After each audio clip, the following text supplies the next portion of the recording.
नमस्कार दोस्तों, जय जोहार। मैं कौशल तिवारी और बिहनिया संध्या में आपका स्वागत है। भारतीय जनता पार्टी जिन्हें शंकराचार्य मानती है, वैसे तो भारतीय जनता पार्टी और समूची आरएसएस अपने को सनातन धर्मी कहती है। अचानक यह नाम परिवर्तन हुआ। इससे पहले हिंदू शब्द का इस्तेमाल होता था और अचानक 2024 के चुनाव परिणाम के बाद सब सनातनी बन गए।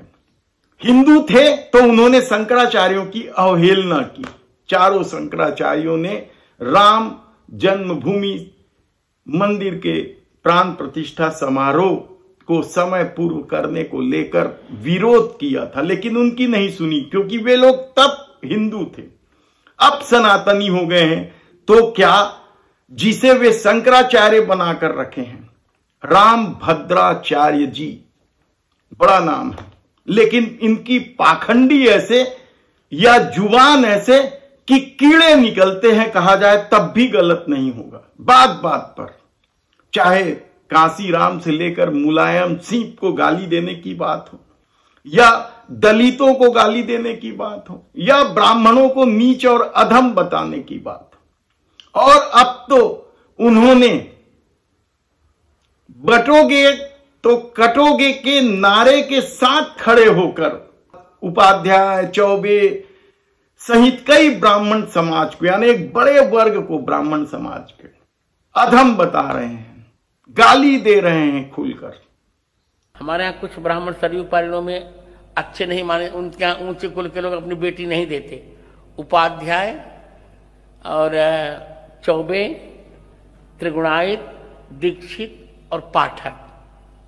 एक तरफ बटोगे तो कटोगे को लेकर मोदी, योगी, मोहन भागवत सब परेशान हैं, और दूसरी तरफ उनके पार्टी के नेता किस तरीके से दूसरी जातियों के साथ व्यवहार कर रहे हैं। परिवहन मंत्री नितिन गडकरी ने तो कह दिया कि जो जाति की बात करेगा उसे लात मार दूंगा। मैं तो बहुत साफ हूं, डरता नहीं हूं किसी से। ये नेता लोग जो होते, जो अपने काम पर चुन करने आते, वो जात की बात करते आगे, नहीं फलाना जाति चा।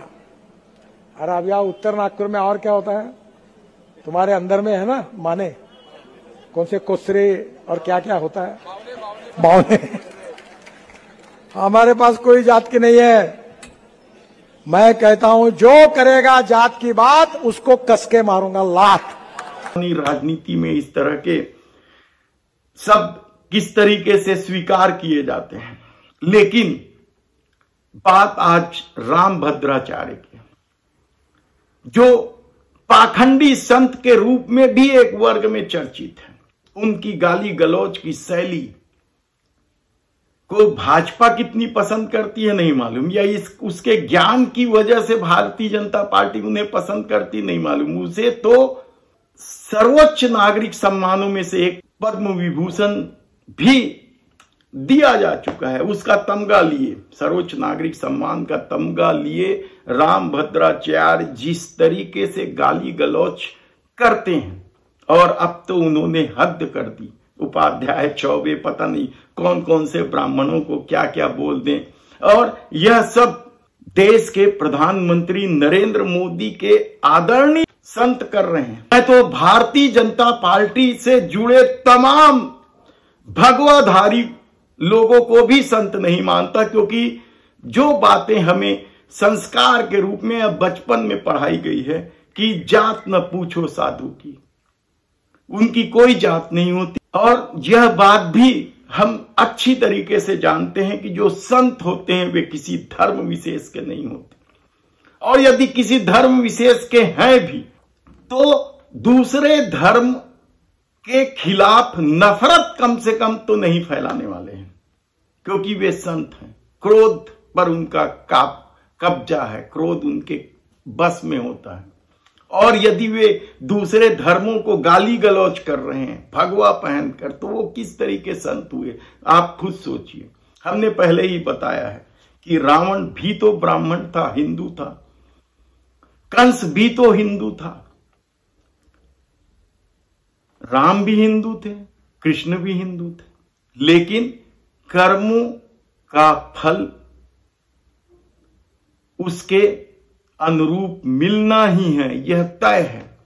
ऐसे में रामभद्राचार्य ने अब उपाध्याय, चौबे जैसे कई ब्राह्मणों को गाली दी है, उसे लेकर अब भारतीय जनता पार्टी या आरएसएस अपने नारे को बटोगे तो कटोगे को किस तरीके से बुलंद करेगी। धन्यवाद।